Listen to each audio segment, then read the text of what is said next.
So we sent out on Twitter, hashtag #AskTheExpert, bunch of questions, really great questions, and then one in particular that came in, kind of no surprise here. This is from Chris Shannon. Who will be the busiest team going into trade deadline? Well, probably you got to ask yourself who should be the busiest teams. And it's not one team. You know, I mean, you look at, the real possibility of 7 Canadian teams out of the playoffs is there. Mm-hmm. So you start to look at Alberta. I mean, Edmonton's clearly out of it. To me, they got to be busy. Calgary, they're done. It's over. They got to be looking at it. Vancouver has maybe arguably the top defenseman available now in Dan Hamhuis. Winnipeg, we all know their scenario. You know, they're not going to make the playoffs.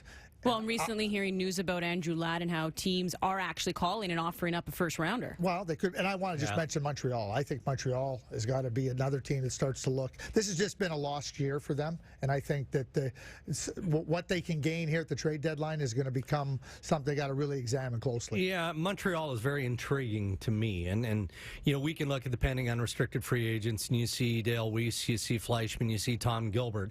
You know, those are pieces that would be of interest. One thing that I hear consistently this time of year, especially from your contending teams, is, you know, we want Reynolds. We're looking for that expiring contract. And so as long as the asking price comes back down to reality on February 29th, then you could see a team like Montreal be very active. And that's just specific to their pending unrestricted free agents. You know, Lord knows that Marc Bergevin has a lot more on his plate than dealing with Dale Weiss and Fleischman and Tommy Gilbert. So I look at Montreal as being a team that could be very, very busy.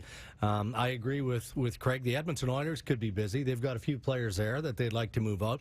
You know, is now the right time for Peter Chiarelli, or is he going to be capable to find the right mix to get Travis Hamonic from the New York Islanders? And is he going to be willing to part with a piece that is necessary to get that deal done? Or does he take his chances, assuming that Snow and the Islanders are willing to move Hamonic at this stage, and they might not be, you know, given, you know, what they're trying to accomplish this year. Well, and I know he's injured, but there was a lot of talk of Ryan Nugent-Hopkins. I mean, has that just died down? Was it never really anything to that rumor, or can we still talk about that? Very speculative. Look, I mean, Chiarelli's in a position where he has to listen to just about anything, and I would say that there were loose conversations about Ryan Nugent-Hopkins, and then all of a sudden Jordan Eberle connects with Connor McDavid, and Eberle, you know, everybody's going, well, you can't trade Jordan Eberle. He's just scored 55 goals with Connor McDavid in 3 games. I mean, gross exaggeration, but they had that magic. But again, I look at Chiarelli. He's been a big game hunter in the past. He's been quiet over the past couple of seasons, you know, formerly with the Boston Bruins. But I wouldn't be surprised if all 7 Canadian, we've heard from the Leafs, but we'll hear from the 6 other teams for sure. The Edmonton Oilers, like, enough's enough. Like, forget about it. Yeah. Like, if your name's not McDavid, Draisaitl, Nurse, or Clefbaum, anybody else, you better be looking to move them. And if I get a great deal for Darren Elner, that team hasn't won in 10 years. They haven't even come close to winning in 7 years. They're awful.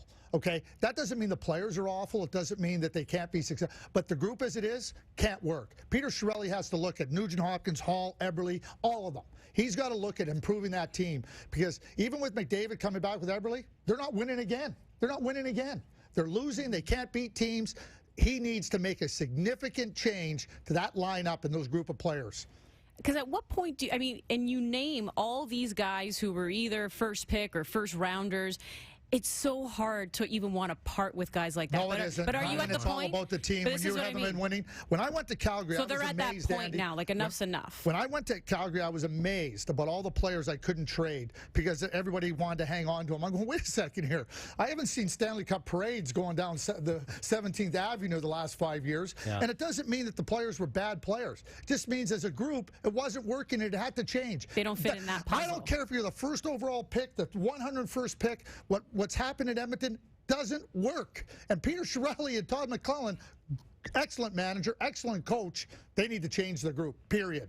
Are guys still hung up on that, though? Well, first rounder, first pick? Well, if they are, then keep enjoying losing. Yeah. I mean, maybe they can keep putting up those banners for lottery draft winner.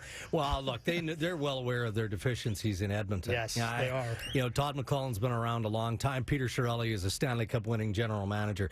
You know, whether or not he knows what the exact blueprint is for winning a championship, it seems to vary and change year to year, but he knows what he doesn't have in Edmonton and what he has to acquire. And so, you can't get caught up on the nostalgia of where this player was picked or any of that in the past. This collection of players, that's not on Peter Chiarelli's watch. Aside from Cam Talbot and the guys that he's brought in, I mean, that's on somebody else's watch where they gave the mammoth contract. So contractually, Edmonton's in a tough spot. If they can move some of those contracts out and get better in the process by bringing in a Travis Hamonic, if that deal is there, then that's the challenge for Chiarelli. I traded for Craig Conroy, and I traded Corey Stillman for him. Now, Corey Stillman was a very good offensive player. And there was a lot of criticism around that deal. The best years of Jerome McGinley's career were playing with Craig Conroy. Yeah. Scored 50 goals, the first time with Craig Conroy. We needed a centerman. We needed a big centerman. Yeah. We didn't need a left winger. We knew that Corey was a good winger. We needed a good centerman. And Craig Conroy was an excellent centerman and exactly what we needed. We ended up getting Drury and Yell because we needed to improve our center ice position. And exactly to Darren's point, Peter Chiarelli knows what he doesn't have. He knows exactly what he doesn't have. He's looking to try to add those pieces. And, yeah, you know what? Taylor Hall is a terrific winger. We know that. We know he's a top-flight player. But if you can improve your team with a really good defenseman and, improve your team in other areas, sorry, Taylor, out the door you go. And that sounds unlikely, and I believe it's unlikely, but I agree with Craig. I think that thought process is a healthy one, and that's what Chiarelli is embracing there. There are few untouchables, and you named them earlier. And they're loath to give up on Darnell Nurse, but when you look at what your specific needs are, and you still have some level of uncertainty as to what he might develop into in the next 3 to 5 years, if this team doesn't turn the corner in the next couple, then Peter Chiarelli's not going to have to worry about it. Won't be his problem. We'll be talking about Chiarelli being on the hot seat. I mean, that's just the nature of the beast. That's professional sports. And let it be a real good reminder to Toronto Maple Leafs fans. You included, Andy. What's me? My pom-poms are under the counter. I didn't see them. They're there, and Anyway, that being said, look at where the Oilers have been. With all these top picks and everything. And it's not just about the top picks. It's about a blueprint throughout the organization of getting players in the key positions. And you know what? The Edmonton Oilers have suffered for a long time. They're going into a new building next year. It's a cautionary tale for the Toronto Maple Leafs fans.